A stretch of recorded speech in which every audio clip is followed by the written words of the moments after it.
Hi everyone, hope that you are doing well. I'm excited to share Torah with you for Parshat Beha'alotcha. As an educator, the middle of the month of June often means long meetings. We have end of the year meetings where we might go through students' progress and placement for classes for next year, and faculty will be in a room and we'll kind of all share each other's thoughts. Okay, now if you sensed a tinge, perhaps, of negative energy in my tone, I'll tell you something I very much appreciate in these long meetings. One thing I very much appreciate is hearing certain faculty members give their perspective, whose perspective I often don't get to hear. I have one English teacher in TABC in mind, actually, who I very much appreciate whenever she speaks up, because she always says something that I don't usually think about, and when she says something, it'll help me think a little bit more broadly. And believe it or not, one time she came up to me after I had spoken at a meeting, and she said, "You know what, Yoni? I always like when you speak when you speak up at these meetings. I always appreciate what you have to say." So there it is, unbelievable, right? I appreciate what she contributes to the meetings, and she appreciates what I contribute to the meetings. And the life lesson to learn from that is that we have to not only appreciate those who are like-minded, but also appreciate those who expand our thought process. And in Parshat Beha'alotcha, Perek Yud, what happens? A very interesting dialogue between Moshe and Yisro. Yisro is ready to leave.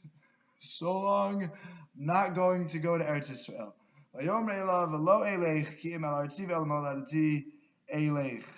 Yikes. So Yisro seems to be jumping ship from the Jewish people, and Rashi, mentions maybe it's because of my property, that maybe it's because of my family life. And Moshe argues, no. Vayomer al na ta'azov osenu, please don't leave us. Moshe begs Yisro. Now again, Rashi himself points out that, listen, people are going to think that you didn't convert out of love when you found out that Gerim don't have a share in the land of Israel. It's going to reflect poorly, perhaps on you, perhaps on the religion. There's a lot of discussion in the Mefarshim about what Moshe was afraid of. The Sforno says, listen, if you don't stay long term, what's going to happen? You and your children will basically go back and say, listen, the Judaism thing didn't work out, and everyone will say, look, just like Yisro didn't believe in the other religions, so also Judaism has its flaws, and it will ultimately reflect poorly on us, on Judaism, on Hashem. However, the Pshat in the pasuk is as follows. What does Moshe say to him? Listen, Yisro, Yadata chanosim b'midbar, you knew our travels, v'yisalanu le'einayim.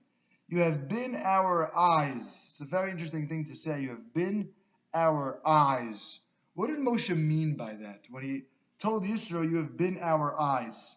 So the Rashbam writes as follows. The Rashbam, Rashi's grandson, he writes, Asher yadata v'nasata alev tzarchenu.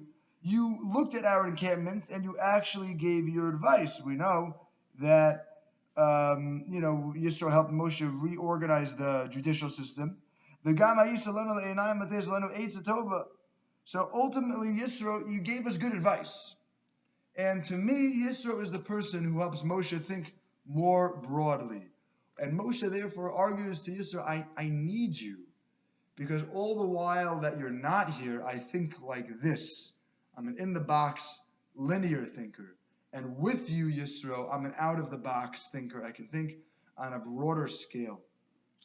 Now, while inherently it's a beautiful dialogue, and we have a tradition, Baruch Hashem, that Yisro's children, at least at a minimum, did make it into Eretz Yisrael, and his family did stay under the umbrella of Torah and mitzvos, but let's learn from Moshe Rabbeinu for a second.